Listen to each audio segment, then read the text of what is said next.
नमस्कार, मैं सूर्यकांत तिवारी एक व्यवसायी हूं तथा पिछले 20 वर्षों से कोल के साथ विभिन्न प्रकार के व्यवसाय करता आ रहा हूं। सामाजिक क्षेत्र से जुड़ा हुआ व्यक्ति हूं और अपने सामाजिक उत्तरदायित्व का निर्वहन करते हुए व्यवसाय करता आ रहा हूं। मैं व्यवसायिक जगत के अलावा सामाजिक राजनीतिक क्षेत्र से भी जुड़ा हुआ हूं। मेरी राजनीतिक विचारधारा चाहे जो भी हो, मेरे संबंध सभी से अच्छे रहे हैं। जब प्रदेश में भारतीय जनता पार्टी की सरकार थी तब भी मंत्रिमंडल के वरिष्ठ जनों और भाजपा पदाधिकारियों से मेरे बहुत मधुर संबंध थे।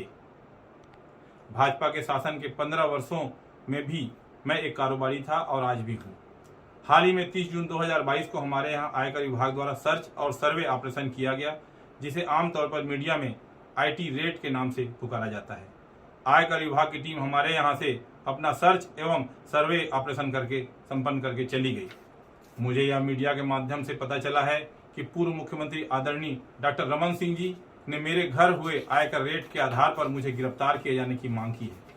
मुझे इस बात का बेहद दुख है कि किसी सक्षम पदाधिकारी द्वारा मुझे अपराधी घोषित किए जाने से पहले ही डॉक्टर रमन सिंह ने स्वयं जज बनकर बिना किसी सुनवाई के अपना फैसला सुना दिया और मुझे गिरफ्तार किए जाने की मांग कर दी।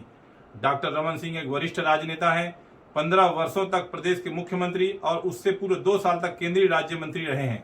मुझे लगता है उन्हें यह अच्छी तरह से मालूम होगा कि आयकर की कार्रवाई होने मात्र से व्यक्ति अपराधी सिद्ध नहीं हो जाता।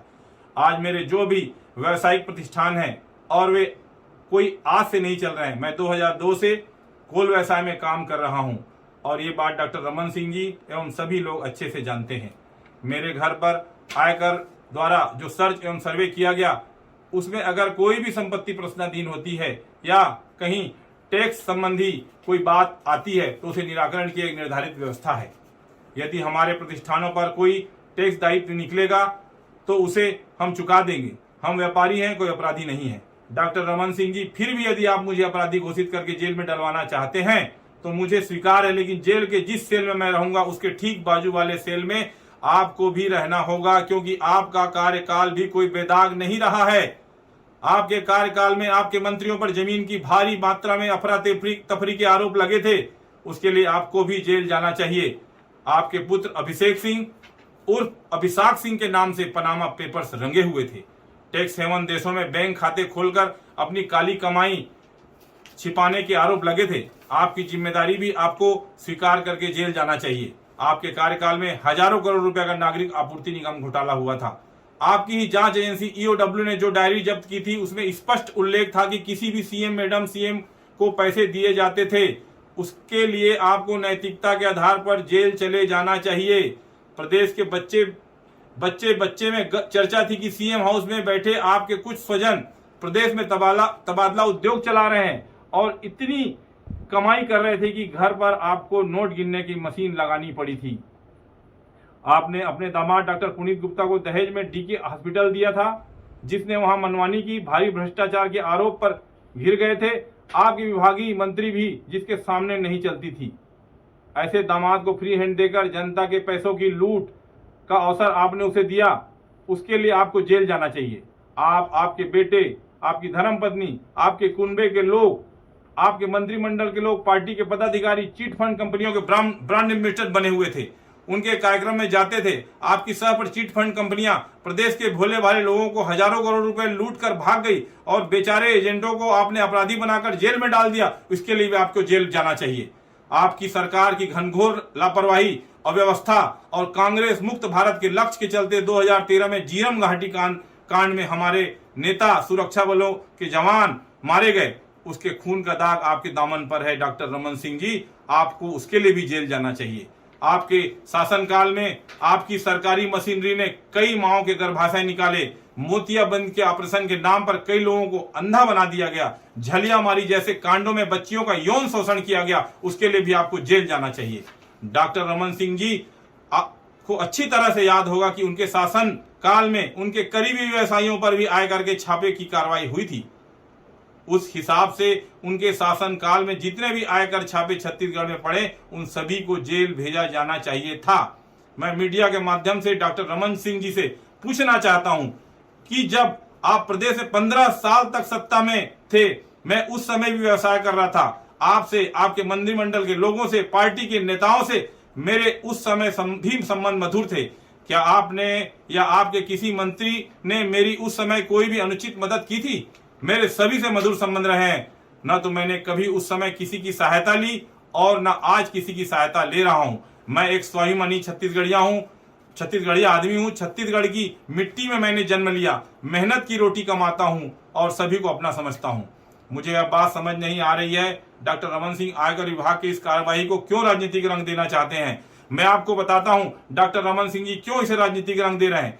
30 जून को आयकर विभाग ने हमारे यहाँ छापा मारा।